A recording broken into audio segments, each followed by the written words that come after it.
நம்மக்கிட்ட காடு இருந்தால் எடுத்துக்கிடுவானுவ, ரூபா இருந்தால் பிடிங்கிடுவானுவ. ஆனால் படிப்பை மட்டும் நம்மக்கிட்ட இருந்து எடுத்துக்கிடவே முடியாது சிதம்பரம். நீ அவனோட எதிர்த்து ஜெயிக்கணும்னு நினச்சின்னா படி, நல்லா படித்து ஒரு அதிகாரத்தில் போய் உக்காரு. ஆனால் அதிகாரத்துக்கு வந்தப்புறம் அவனுங்க நமக்கு பண்ணுறத நீ எவனுக்கும் பண்ணாம. பகையை வளர்க்குறத விட அதை கடக்கிறது தான் முக்கியம்.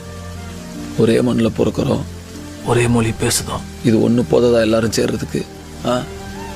சரிப்பா.